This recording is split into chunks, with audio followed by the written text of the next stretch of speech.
Hey, Jeff. Yes, indeed. Yes, indeed. Yes, indeed. This is for all of those whose brackets are still intact. And if it is, I think you're lying. One time for the High Point, what are they? The High Point what? What's High Point's? Panthers. Panthers, yeah. The High Point Panthers. A heck of a showing against one of the hottest guards in the country. Man, it wasn't much y'all could do about that, man. Great showing. Who else we got to give a shout out to? One time for for Texas. Looks like Texas is going to be the Cinderella this season. One time for my sister and my brother-in-law, man, for welcoming my niece into the world. Welcome to the world, baby Zuri Grace. Welcome from your uncle, 58 South. Yes, absolutely. And one time for her brothers, her big brothers, Jalen and Benjamin. Welcome to another episode of Sunday Night Live. Yeah, you know how we do this thing every week. I'm your host, 58 South, along with my co-host, the sports diplomat, Mr. Michon Roberson. What's going on, sir? Nothing too much, man. Just kind of taking in this good weather this weekend, man. I enjoyed it.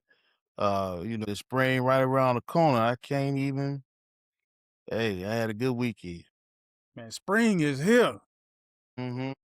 I could tell by the green dust on my vehicle. Spring is here. Yeah. That was a B. Allergy season. Hope y'all got y'all medicine. Man, I got Zazol on deck around here.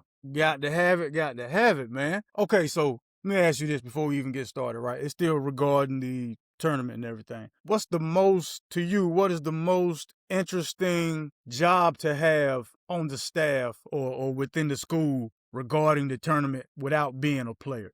Wow. Without being a player, I would say, probably the head coach. If you win it, you're gonna get all the accolades, you're gonna get all the praise and all the money. Okay. I would say that.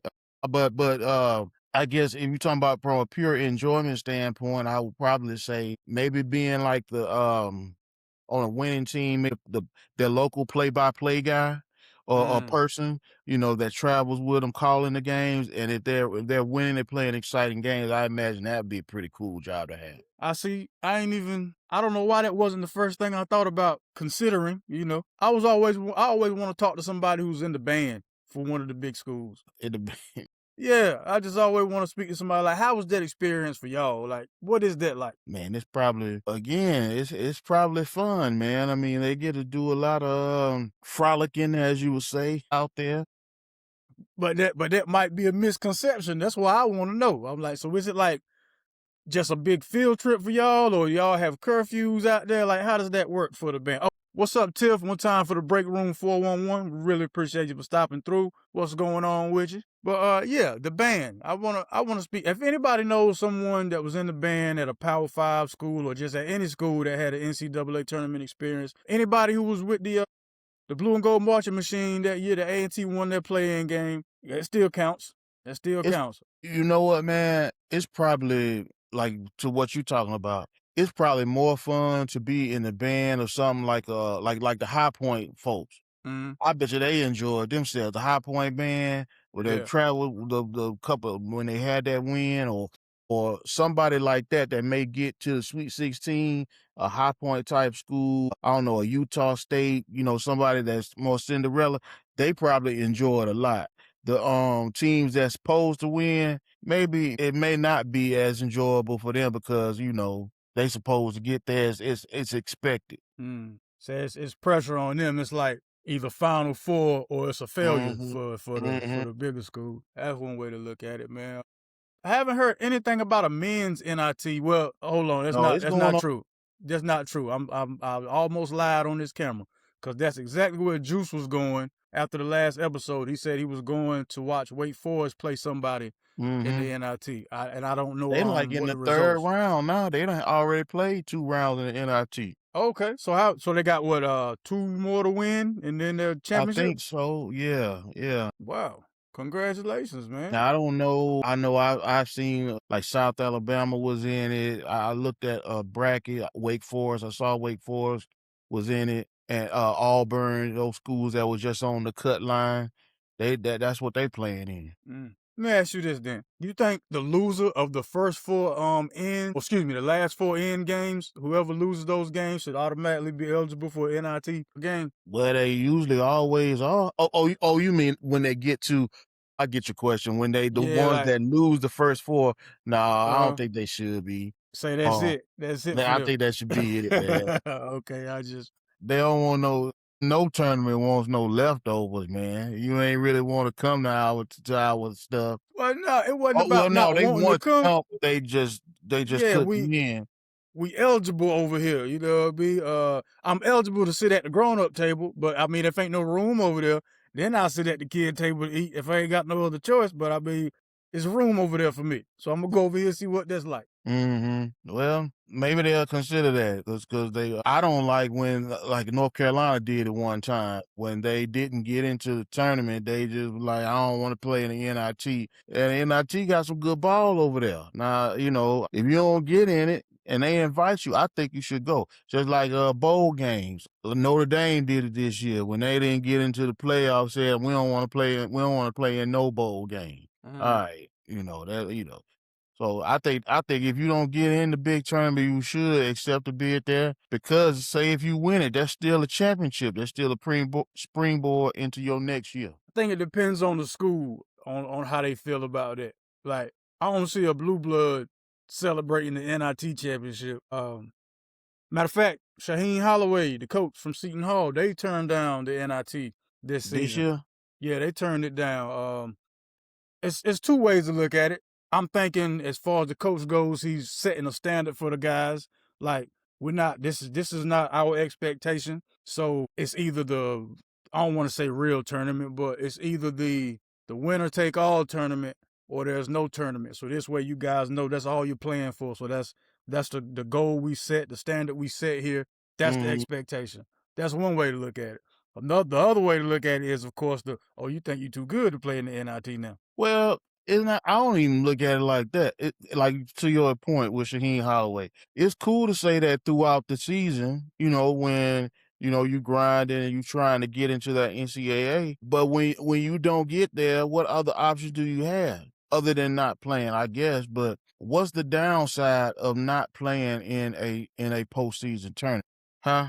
You said what's the downside of playing in the NIT? What's the downside of playing in a postseason tournament like the NIT? That because it's not like it's one of these. Like I know they got these newer ones that even if you don't get in the NIT, you can play in this. I have to look it up. I can't remember the name of that, but the NIT has a good history, man. I don't see the downside of playing in it. Okay. From a coaching standpoint, downside, possible injury to some key players. You forego the NIT, you go ahead, hit the ground running on your off season. Go ahead, get your recruiting, a head start on your recruiting, get your guys in to work out on the things where they were lacking in the regular season. That could be one. That's really it, right? Yeah, that's probably the only thing would be injury. That's the only thing. And like, you can still get some exposure if you win it. It's still a championship that you won. And at least when they get to the final four of it, it gets TV exposure. I know those games come on ESPN when they get to Madison Square Garden with the NIT. And I mean, there might be a downside with because the NIL portion of recruiting now, you got to move so fast with it, and you got to really be engaged in keeping your own players, plus trying to get the transfer guys coming. So maybe a coach wants to get a jump start on that because it moves so quickly, but that could be one. Well, also to be on the side of going to the tournament, first few games are like at the higher seed's home court, right? Yeah, in the NIT, you mean? Yeah. Yeah, so that's more revenue for the school, which you can put into that NIL situation. That gives that extends the fans opportunity to come see some players that maybe they didn't get to see, due to scheduling conflicts or whatever throughout the regular season. So I can see both sides of it, man. I guess the main thing would be even if we win it, what I mean, it's the asterisk championship. There's like, yeah, we didn't win the real one, but we won a championship. Because NIT around these parts is normally known as the not invited to the tournament. The not invited tournament. Well, yeah, But I mean, it's other teams who didn't even get invited to the NIT. So then there's that. mm-hmm. Well, Oh what's that? man, St. John's is pulling away. They up 14 now on Kansas. Man, St. John's gonna be a problem because teams that can't shoot, they can't hold this up much longer, man. well, I'm telling you, they got a ferocious defense though and rebounding. So whoever beats them, in my opinion, is gonna have to shoot well because they gonna get all the rebounds and they gonna get, they gonna get a decent amount of stops on you. Okay. Well, let's look at this bracket and see who they will be playing next when they win. How much time is left? It's still time. It's 7 minutes left in the game, so Kansas could come back, but they'd have to play Duke next. Yeah, they got Duke next. Michigan State. All right. So Michigan State is waiting on that UCLA UConn winner. Who you taking in that game? I got UCLA, man. Go ahead, Mercer. Beating UConn? Yep, I got UCLA beating UConn. Oh no! After my man, Terrence Reed had 31 and 27. Oh no! The game still got to be played. We'll see, but I don't know, man. I think UConn, UCLA. I've seen them play a couple times. They kind of are not as ferocious as St. John's defensively, but they play good defense. Mm-hmm. They have a good old school type offense where they do a lot of motion. Cutting and stuff, and that's hard to defend. Okay. I think they can beat. UConn. You pitching the upset, Florida, Iowa? No, I got Florida on. Okay. That Nebraska Vanderbilt game is in my most outrageous play segment there. Yeah. I'll show you. Illinois, Houston. That's gonna be a game. That is, man. That's gonna be a good one. That's gonna be a game. Yeah, and I'm taking Houston. I'm gonna go and let that be known right now. I got Houston winning that too. But they're gonna have to win it. It's gonna be a shootout. I know that. It's gonna be a shootout. Illinois got some scores on their team, some shooters. But Houston, they real good defensively too. They got a lot of experience. They got a dude on their team. Man, I mean, this guy done played like 150 college games. Sharp. Yeah. I mean, it'd be different if he was one of them guys who've been playing a long time and wasn't a contributor, but he one of their best players.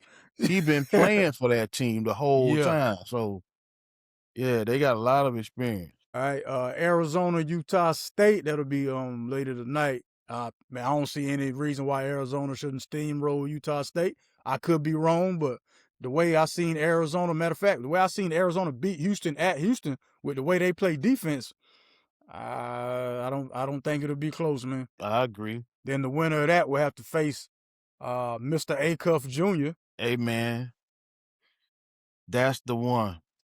I'm gonna tell you, I got Arkansas beating them. Okay.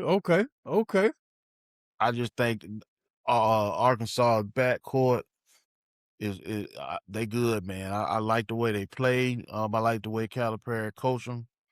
Yeah, I got Arkansas winning that one. My only reservation about picking Arkansas against Arizona is depth with Arkansas. Yeah, like Darius Acuff Jr. is good and great, or terrible words to describe this man. The man is outstanding. Mm-hmm. But if he's gonna have to play the entire game running up and down with Arizona like that, with no real backup, and then the bench isn't all that deep, that's gonna be an issue. That's gonna be an issue, man. But he used to it, man. I mean, I know. They've been playing. Used to it. They've been playing run and gun all year. So he used to playing all those minutes. That's true. But if I can keep throwing fresh bodies at you, fresh bodies that are decent and well equipped to play in my system, I think that's gonna have an effect on them. You know what I mean? I could be totally wrong, but I believe it's gonna have an effect. So we'll see. Arizona has to get past Utah State first. It's not a foregone conclusion, but if I was a gambling person, I would have to put that wager on Arizona to beat Utah State. Let's see. Texas and Purdue. They got Purdue. So the slipper turns the slippers a regular Nike, and the carriage is a pumpkin. It's gonna bust out for Texas. I don't think they got enough for Purdue, man. Man, Michon said the horse turns into a donkey, and the ride is over. All right, all right. Yeah, I got to ride with you on that one too, man. It's the point guard from Purdue that I like so much. So that's why. See, Texas Tech and Alabama, the winner of that game plays Michigan. Yeah, man. I don't even know why I'm asking you to make a selection here. I'm pretty sure I mean, you'll be surprised, man. I mean, okay. It took me a minute to make a decision on this one, but I don't know. I got Texas Tech, man. You don't think Phylon is gonna do it? I think Alabama's their defense is too lax, man. They you can score on them. Every team they plays has season highs in scoring for when they play them. So I feel like that. I mean, but it's a tight game though, man. I wouldn't be surprised if Alabama wins, but I picked Texas Tech. I wrote them down on my bracket. The reason I would go Texas Tech over Alabama, for one, Alabama's missing a lot of scoring with the Holloway situation, right, and the fact that Texas Tech has learned how to play without their best player since Toppin went out earlier in the season. So that's why I would pick Texas Tech. Had this Alabama thing happened earlier in the season and they had time to adjust to having their offensive firepower missing, I'd probably lean more toward Alabama because of the coach. But yeah, I got Texas Tech winning that one. That Tennessee-Virginia game is going on now, if I'm not mistaken. Yeah, it is. I can't see. Oh, it's on commercial right now, so okay. I don't know what the score is. Last I saw, I think Tennessee was leading though. They were leading by last I saw, I think 5 or 6. Okay. Well, I'm still gonna go VA. I'm still going Virginia on that one. I got them winning that one too. Yeah, I got them winning that one. But like I was telling you before we started rolling, I saw Iowa State play that Kentucky game today, man. I ain't never okay. You remember those old Michigan State teams when you had Mateen Cleaves and what's my man Charlie who came Bell, and they had Morris Peterson. They I know where you're going. Yeah, them Flintstones, how them guys was like football players, but in basketball jerseys. Yeah. That's exactly how this Iowa State team play, man. The gentleman, the point guard's name is Taron Lipsey. I made sure to write his name down because I haven't had a chance to watch him all season for real. Taron Lipsey had 26 points, 10 assists, 5 steals, and he looks for contact. Every one of their guards look for contact, and they have a wing who's shooting almost 50% from 3. When I say almost 50%, I mean like 49 point something percent from 3. And it showed too. The man had like a sliver of space and was draining it in the defender's face for Kentucky. Too. Yes, indeed. Yes, indeed, man. Yeah, whoever wins this Tennessee-Virginia game got something on their hands. Or knows they got something on their hands. Yeah, Iowa State, man. They got something. I mean, they barely lost to it wasn't it Houston beat them in the Big 12 tournament? Yeah. They barely lost. No, not Houston. It was Arizona hit the game winner. That's right. That's right. Yeah. Arizona that's hit the play. That's the play we had last week for most outrageous play. But yeah, they're playing with a vengeance, and yeah. Yeah, Tennessee's up 36-31 on Virginia. Second half just started. Yeah, I got VA coming back winning that game though. Definitely got VA coming back winning that one. I mean, all right. Who you got? Let's go on record with something. Okay. What's your final 4? Who you got? Oh, you want me to pull the bracket back up? Okay. Well, you ain't got to pull it up. You just tell me who they are. Well, I got Houston. Mm-hmm. Got Houston coming out of there far as the East. God, St. John's can't shoot. It be St. John's, man, but they cannot shoot. I'm gonna have to go Michigan State coming out of the East. So that's Houston, Michigan State. God, Acuff, boy. Acuff, you gonna need some help. Somebody gonna have to help Acuff. I'm gonna have to go Arizona, man, because of the depth. I'm gonna have to go Arizona. Mm-hmm. And then coming out of the Midwest, man, I don't see anybody stopping Michigan in that bracket. State Okay. plays well, but I don't see anybody stopping Michigan. So that's Okay. Houston. So that's Houston playing Michigan State, and then that's Arizona playing Michigan. Okay. That's plausible. That could happen. I got Michigan State coming out the East. I have Florida coming out the South.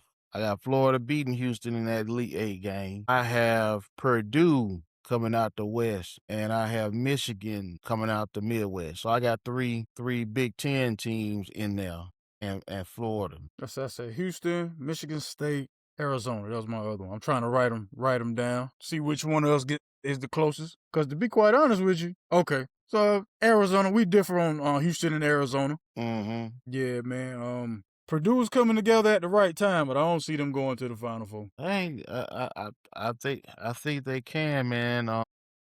They got a good overall. They got a good overall team. They got decent depth. I like their team.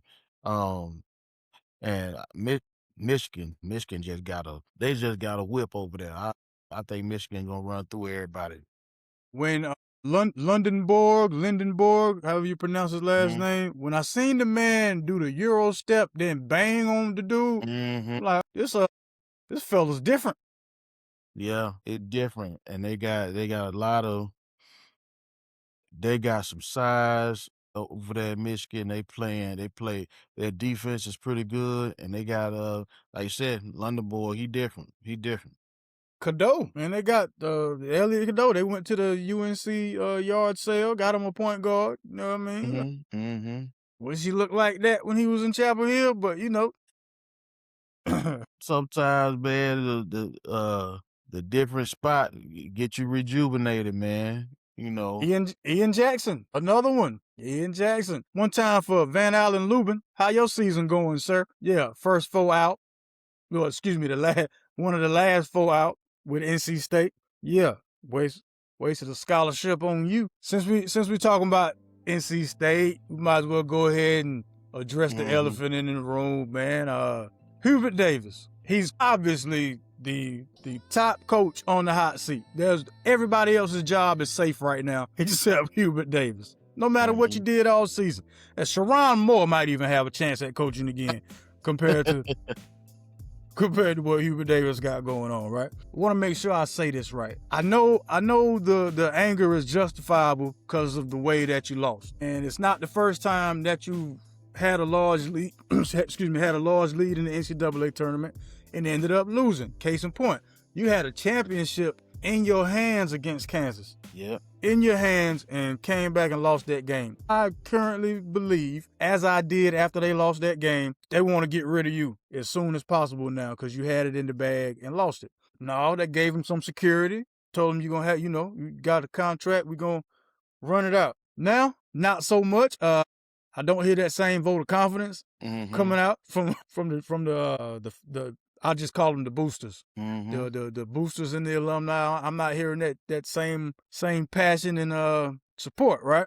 I'm gonna take the position of defending Hubert Davis's job, and you tell me all the reasons why you think they should get rid of Hubert. Well, I don't really think that they should get rid of Hubert, but I mean I can give you reasons why they can do that. I mean, he does have back-to-back first-round exits with the team. He does have, on the biggest stages, his losses have been pretty, I guess, monumental in terms of the comebacks. He was just up 19 against this team, lost that.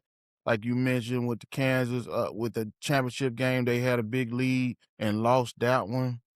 I think, and they had one season where they were preseason number 1 and didn't make the tournament. So they have reasons that they could point to get rid of him.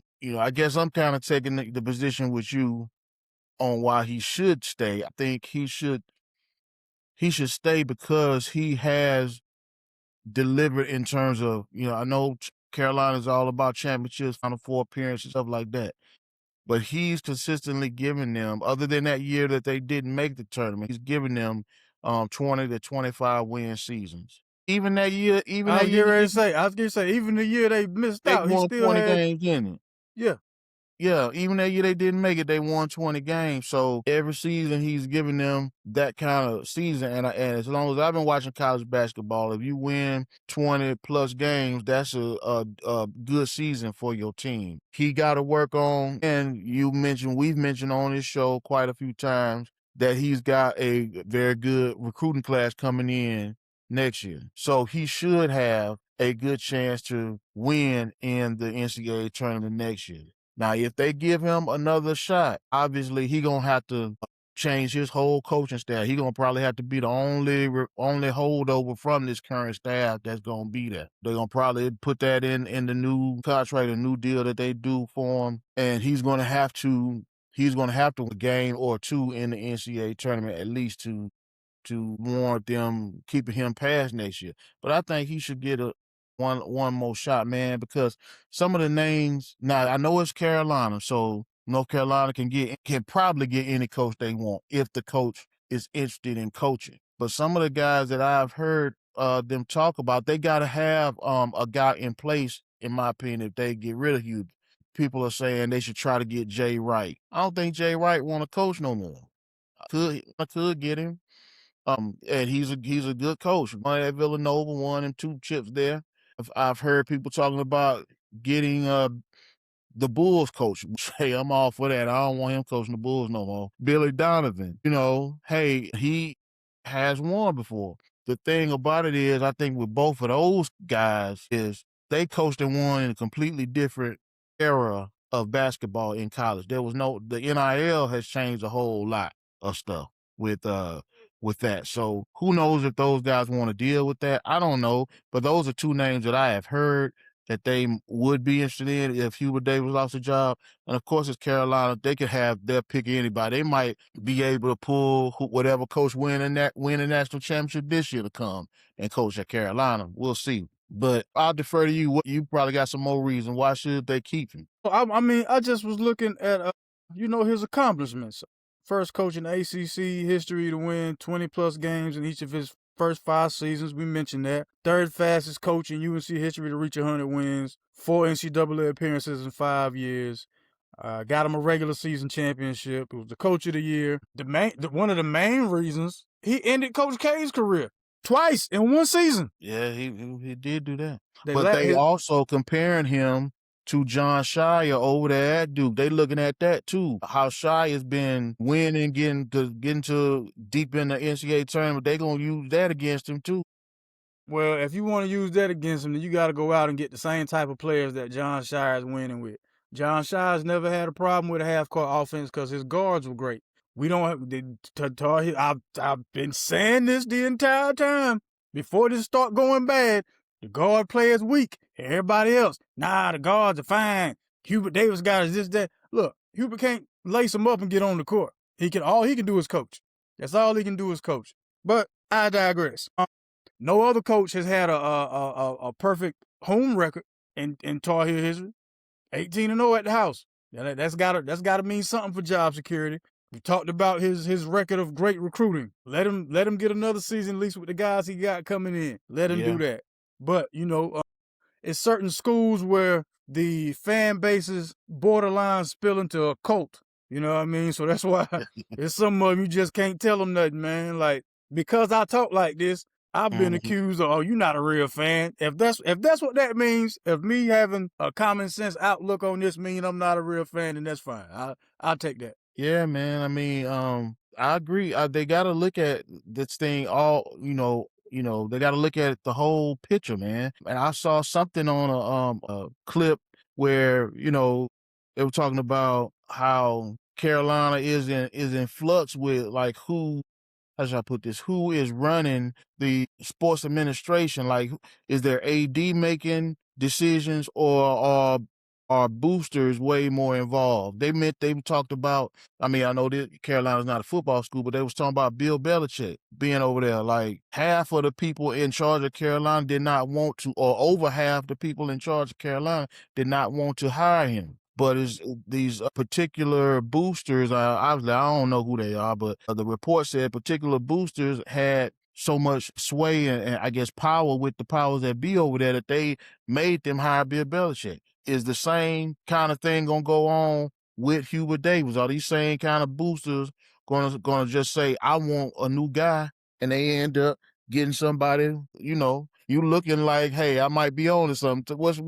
That is a very, very great analogy, because just like with Hubert Davis, I was looking at the players that Bill Belichick had to play with.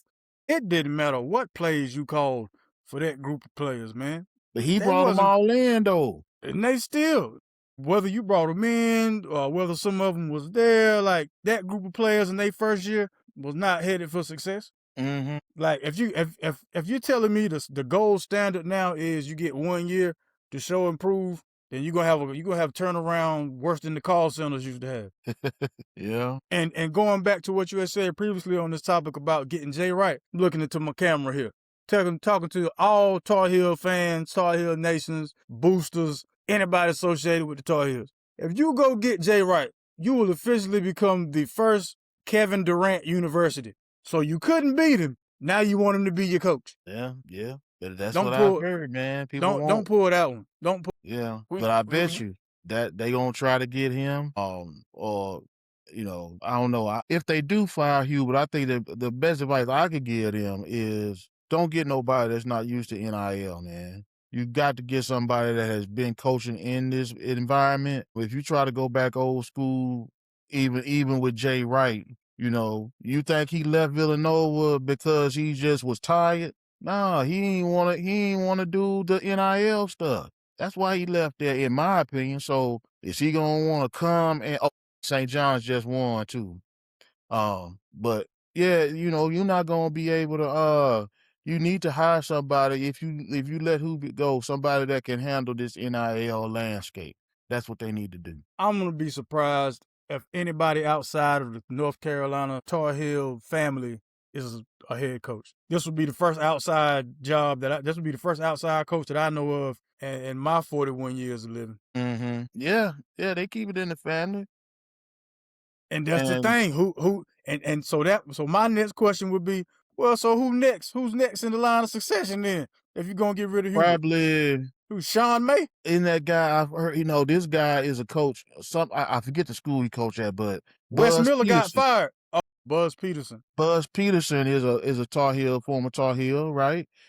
They might go with him. And who you said, what was the name? You said, I said Wes Miller. He had coached at UNCG, then at Cincinnati. Cincinnati just let him go. So I mean, if you hire Wes Miller after he got fired from Cincinnati, yeah, that's a reach move for sure. Yeah, what are you doing? Yeah. That's you telling us without telling us, like just anybody but Hubert. All right. Yeah. That's exactly what that would look like. So you right. I mean, and that's the thing. If you let him go, you got to have an upgrade, man. You can't have anybody come in there that's going to be like, I don't know. It's hard to come up in there and coach Carolina and be better. I don't know, because you mentioned a lot of good things he was done outside of winning in the tournament. So I can't think of anybody in the NIL era that's going to come and coach Carolina right now, but it is Carolina, man. So, they might pull somebody, like they might get, I don't know, Bill Self to come over there and coach him. And the way you keep saying, but it is Carolina, I think that's also going to be a deterrent from people wanting to come over there. Like, man, the way the fan base treat lifetime Tar Heels, why would I come over there and subject me and my family to that? No, ain't no way. Ain't enough winning in the world to make them people pull out their torches and pitchforks on me when I lose a game. Yeah. No, I don't think it's worth it, man. I mean, unless you a real young coach who don't mind having to take blood pressure medicine and your hair turning gray, then take the job. It's kind of like Syracuse, man. You see, Syracuse just hired Jerry McNamara. I saw that. I did. That was all right. Okay, I see what you're trying to do there. I don't know. I mean, I don't know how well that's going to work, but we'll see. We'll see. But I'm not. I'm like, did they just do that just because they want to keep it in their family too? Is Jerry McNamara really a good coach? He was the coach of Siena that almost beat Duke. All right, he coached them. He coached them for 2 years. Man. All right, Now, this might have been the play the whole time. Like, yo, Jerry, go get you some experience. Let us see what you can do. And 3-4 years down the line, you'll be first up if things don't go right. That could have been a conversation. It could have. It seemed like it was. Yeah, it seemed like the conversation. Like, yeah, we had you waiting in the wings. Don't even worry about it. Mm-hmm. But do you think now just being objective about it, do you think that they are going to let Hubert go? I don't. I don't think they're gonna let him go now. I think they're gonna give him one more season, and this one last season, man, it can't be any hiccups. Mm-hmm. And the reason I say that is because the man still got like $5 million left on his contract. Because if they had that kind of money, just willing to throw around, I'm pretty sure we would have got some better NIL picks other than your man from Colorado State. Like, you wasted money on that because you just had all that cash laying around. No. Yeah. I think they'll keep him too. I think they'll keep him for one more run and just see what could happen. At least I hope that's what they do, because I think the man deserves that. And he just got to change his staff up, and because it's easy. I mean, they said, because I wasn't able to watch the Carolina game when they lost, so you can tell me this. What I've heard and saw was they said that he wasn't substituting. He was playing the same guys the whole game, and they were looking tired because VCU was running and gunning on them and really putting pressure on them. Is that what happened? I wouldn't be able to answer that part, man.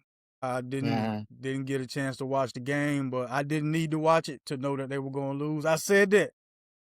Yeah. Who do you know that kept telling you they not going to make it out the first weekend? No, you were saying it. That name on your jersey is a liability when your guards suck in the tournament. That's all people see. Like, yo, we going to beat the Tar Heels. They're not saying we're going to beat the Tar Heels with subpar guard play. They don't care nothing about your guard play.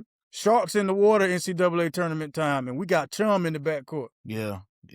I just think they should keep him, man, but he got to change up some of what he's doing, because if that was what happened during that game, that's completely on him. If you weren't, if they were doing full court pressing on you and stuff like that, and you wasn't substituting your players, and they clearly were looking tired in the second half and stuff like that, that's on the coach right there.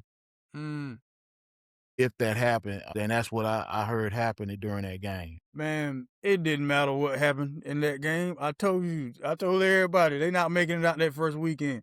They not. And they didn't. Yeah, they could have won and still not made it out the first week. Yeah, that's all I worried about. Like, they not gonna see the second weekend of the tournament. And all right. Better luck next season, fellas. Better luck next season. Big injury news in the pros here. Biggest one being Cade Cunningham and the collapsed lung situation, man. First of all, hate it for him. I hope for the speediest of recoveries, man. I can't imagine a collapsed lung situation. I mean, in basketball, that doesn't happen in no basketball game, man. But yeah, that's a freak injury. Him with the collapsed lung last year. Wemby had the blood clot. Like, it's a lot going on. Then you got Ant Edwards with the inflammation in the knee, and I hope that doesn't affect his explosiveness when he does come back. And with both of those guys, it's looking like Detroit is shouldering the load without Cade Cunningham, at least at the moment. And plus, they're in the East, so they'll draw a team that they should beat regularly. It's just that the playoff run is more so what I'm concerned about with the Detroit Pistons. Because with Cade Cunningham, they're a finals team. They're an NBA finals squad. Without Cade Cunningham, I'm eager to see how far they can get. Without Cade Cunningham, man, they'll win one round, maybe. But here's the thing with them, even with Cade Cunningham, man, I like the way they play. They scrappy. They play real hard defense, all of that. You're going to have to beat the Pistons. But two things hurt that team, man. One, even with Cade Cunningham, they don't have adequate shooting across, at least across their backcourt and things like that. They'll get hot sometimes, then they'll go real cold sometimes from the outside and mid-range. And then, number two, they don't have a reliable number two scorer. Cunningham got to do it all himself almost. I mean, you can't call out. Maybe the guy Duran, he did make the All-Star team, and I like him. He's a good player, but you can't count you can't name a player for the Pistons that's a consistent number 2 scorer to Cade Cunningham. I don't know about consistent scorer. What is that twin? What's the twin playing like? Is he playing just like his brother? Who? Maybe get you like which one? Is it Amin Thompson? Is that the one that plays for the Pistons? No, he played for the. I think he played for the Rockets. So Amin is the Rockets, and can't think of the one that you and talking about. I Sear mean, and Sear and Sar. I think that's the other one's name. but I can't name one that's consistently, gonna be like, because all the other teams that they had to face, you got not with the Celtics, Jaylen Brown, Jason Tatum. All right, they're 1-2. You got the Knicks, Jalen Brunson and Cat, at least from scoring standpoint.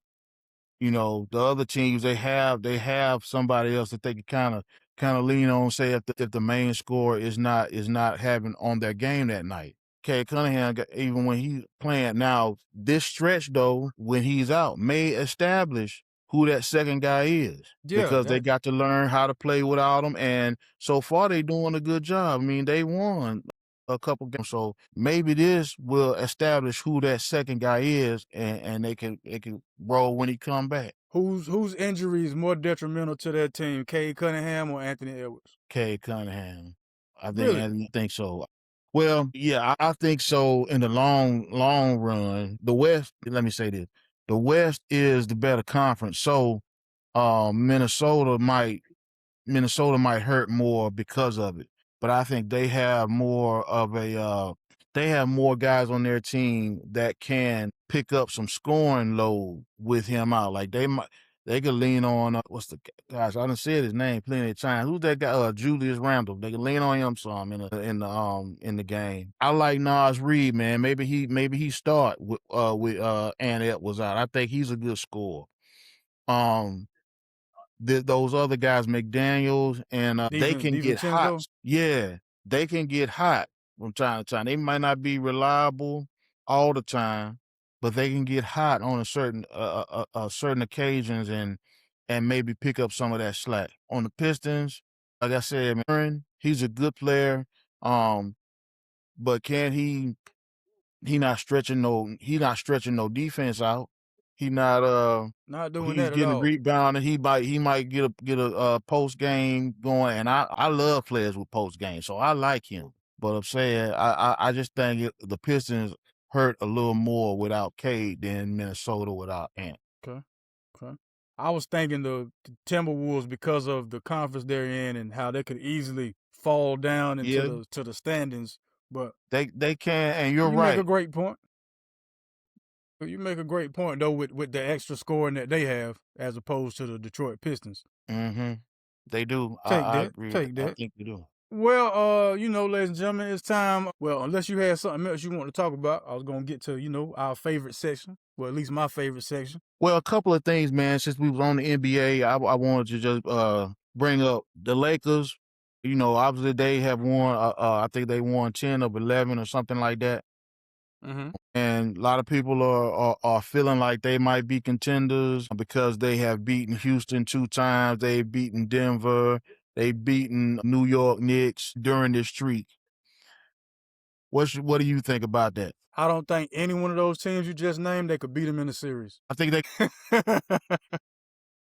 they could beat Houston though, because Houston doesn't have a point guard. And that's the only reason why Houston is losing, in my opinion, because they don't have a point guard. When the game tight, they don't have a good decision maker out there. KD can't play point guard. The other guy, so they could probably beat Houston because they don't have that. But I agree. I don't think they could beat any of these other teams in the Western Conference. So we on point there. NBA, go ahead. I'm not even sure they beat Houston minus the point guard situation due to the fact that it'll be 5-on-4 going the other way because Luka don't play defense. Yep. And in the playoffs, teams are going to hunt Luka. They are going to isolate him over and over and over.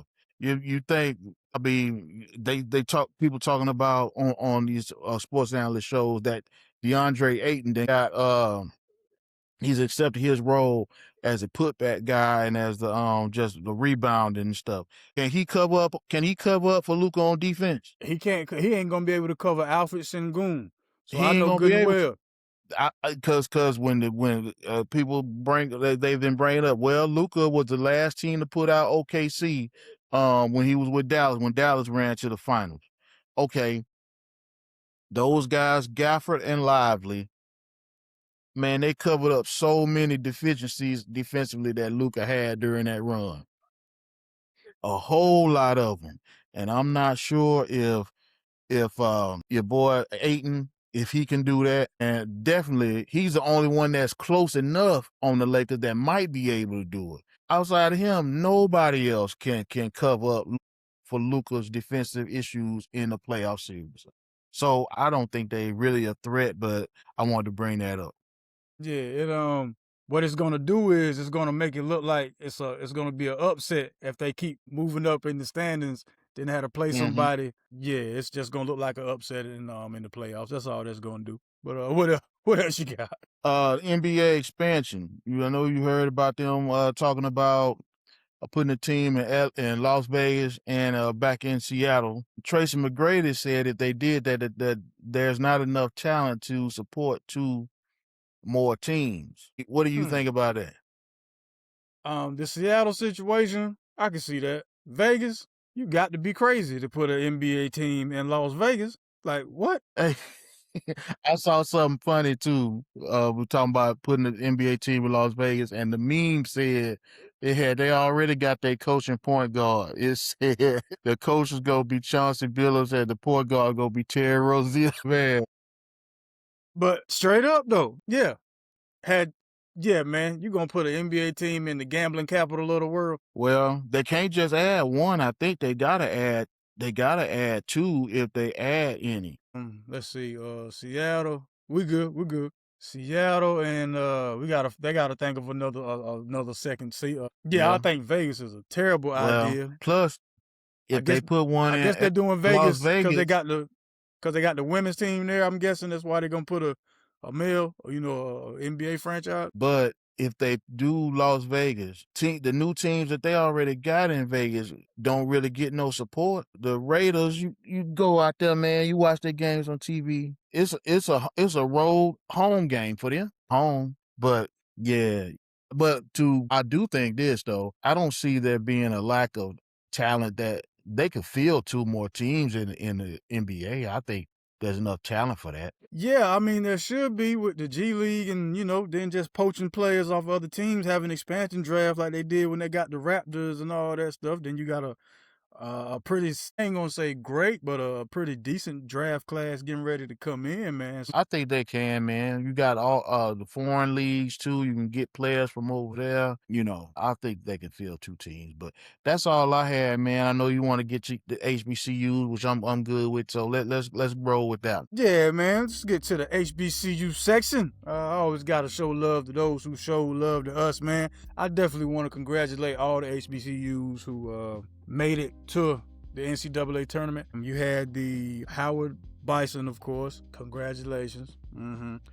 Prairie View A, congratulations. Tennessee State, congratulations. That's all on the men's side. As far as the women goes, had a WNIT victory. University of Maryland Eastern Shore, they defeated the Wake Forest women 59-48.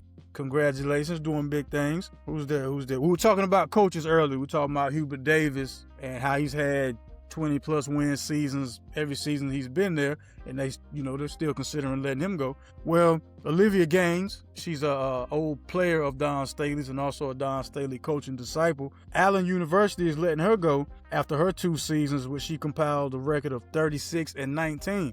They ain't really give a reason for it. To me, that you would let somebody go who's doing well, but what do I know? And there's no scandal, nothing behind that. Nothing as of the time of us recording this. Nothing that's come out. Nope, just going a different direction. So that sucks for her.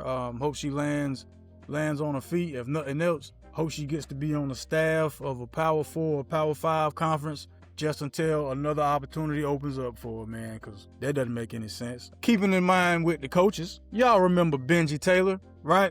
No? Okay. Benji Taylor was the coach of Tuskegee.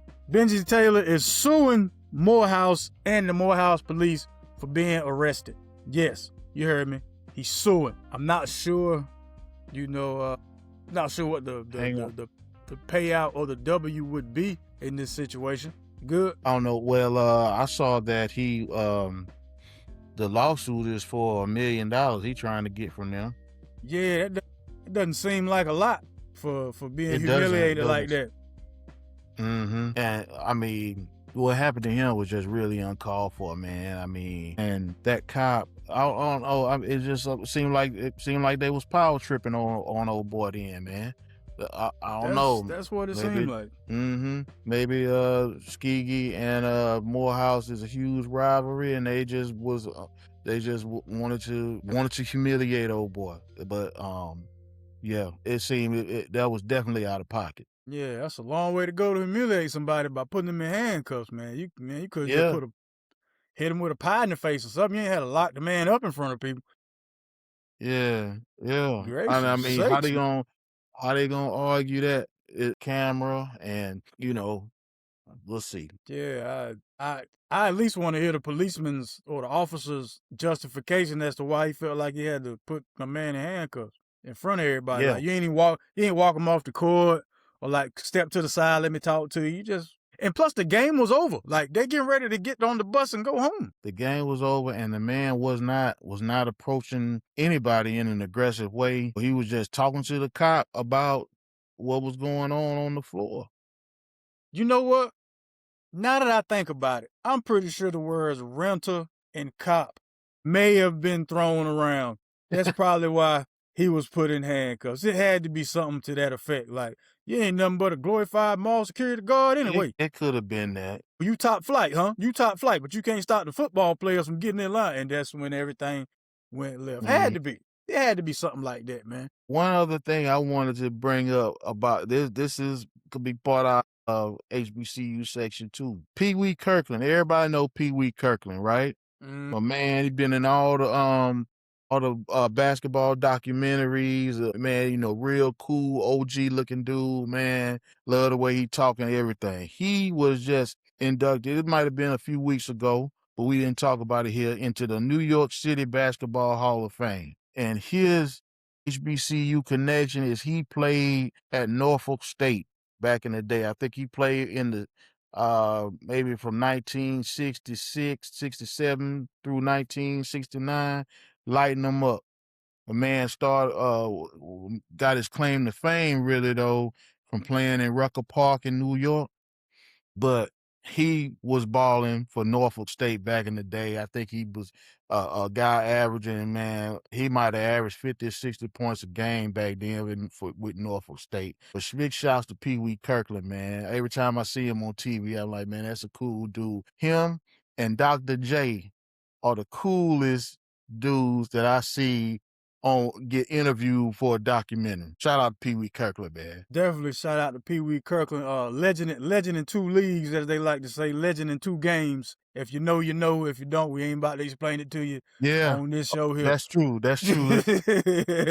Yeah. Matter of fact, there's I think it's on Prime Video. There's a it's a series. It's documentary style. It's a series on the history of the ABA and how the ABA birthed the NBA too. I need to check that out, man. Okay. Yeah. I'm sure him and Dr. J all through that one then. Definitely Dr. J is on that thing. Cause I read the little description of it, and Dr. J is definitely all over it. Congratulations to Fayetteville State University, man. They're finally bringing back their men's indoor and outdoor track and field program. I was unaware that they didn't have one that was active. I didn't know that. When I was reading, it was like the last time they had one was during like World War II. After World War II, then after World War II, a couple years after that, they had it again, and then it disbanded, and now it's back. Now it's back. So congratulations, because those Olympic sports, as far as HBCUs, that's our bread and butter. Real talk. That's really our bread and butter, man. So congratulations to Fayetteville State. I look forward to seeing the new talent that y'all turn out and produce, because I'm pretty sure it's going to be an Olympian within the next 10 years or so coming out of Fayetteville State, man. So congratulations there. All right. Let's get to this MVP and MOP, most viral player of the week for you. I sent you some. I don't know if you got it. Yeah. I got that. Did you want that to be the most outrageous play? I mean, I just wanted that to be, I guess, the MVP, the play that I thought was extraordinary for the week, man. I'll explain it to the people, man. It was one where they had Darius Garland. You know, he played for the Clippers now, and Wembanyama was guarding him. And I'm talking about he just could, usually a guard can easily shake a guy Wemby size. Tell you what, we'll let him. You ain't got to talk about it. We'll let him see. All right, it. let him see that. This is most outrageous play. Then you can tell me your player that you thought should be viral. Yeah, back it. Look at Wemby moving, man. I mean, what? I mean, come on, man.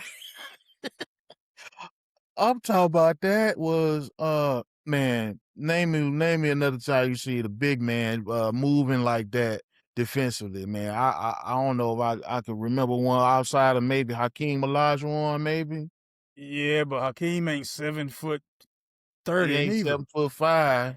Yeah, he's definitely not. Yeah. So that was my viral play, outstanding play there. As far as outrageous, I can't say I had one of those this week.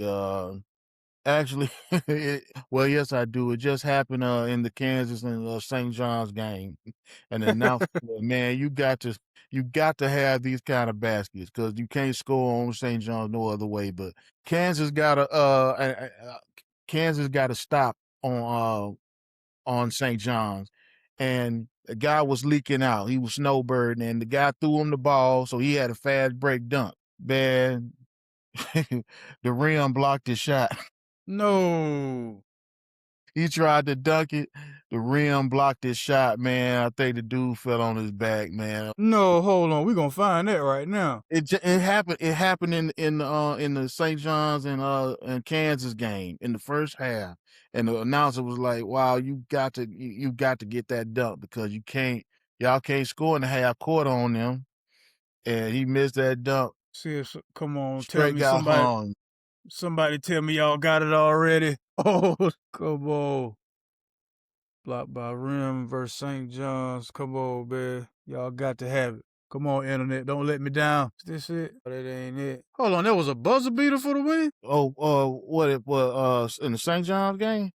Yeah, I thought. Oh, they must have come back and because when I was looking at it, they were up, and then we got to talking. I wasn't paying attention, and I just saw at the end St. John's was celebrating. Yeah, it was. Hold on, let's look. We're gonna look at this together. We're gonna look at this together then. Oh man, we gotta find a better one. That one there. Oh, did you find the play? I still don't see the one where he got pinned by the rim though. Well, that might not be out yet, but I saw it on the live broadcast. Well, yeah, okay. So Kansas did come back. St. John's hit something at the buzzer on them. Oh, and it was a layup too, man. Here's my thing about this stuff too. Since I just saw that, how come these guys? It happens in college so much. Last play, the buzzer. It's a lot of buzzer beating layups that happen in college ball. Yeah, let me get to my. That's my most outrageous play from the Nebraska Vanderbilt game. We on the same page here, brother. I just don't see how you can't stop the ball and make a guy shoot a jump shot when it's at the end of the game. How you let a guy get all the way to the cup? Look at it. You got to change it. I can't see. Why? You still got the Wemby play. Oh, you couldn't see that one? No, you still got the Wemby play up. For me, that's what I see. Okay. Hold on. My apologies. Got it? Yeah, okay. I'm saying. Let him start it over. That wasn't from the beginning. Down the middle. That didn't even happen off no pass. The guy caught the ball off the inbound and just drove like that. He caught it off a miss. There we go. No, that's the heave. I want to see the whole play. Because they full 94 feet. Past them, my man. The Red Sea just parts for the man. He goes down the lane, layup drill. That happens a lot in college ball, man. Because that's how St. John's play was. The guy, they passed the inbounds to the guy, and he just drive from half court to the goal and score a layup to beat you. What? I don't get it. What are these coaches just saying we're not going to rotate or anything? I don't get it. To me, it looked like a lot of them are doing like this, like just don't foul him. But if you don't, you got to do If something. you don't fall, you're gonna give up the score. You got to do something. I'd rather have a guy hit a jump shot, even if I foul him and put him on the line to beat beat me. I think I'd have a better shot with that than just giving him up a high percentage layup. Yeah, I got to hack you, homie. You got to make these from the line. Yeah, you got to make these from the line. All that practicing you was doing since you was 6 years old with pretending you at the free throw line to win the game, you gonna have to do that, man. You gonna have to do that. Yeah.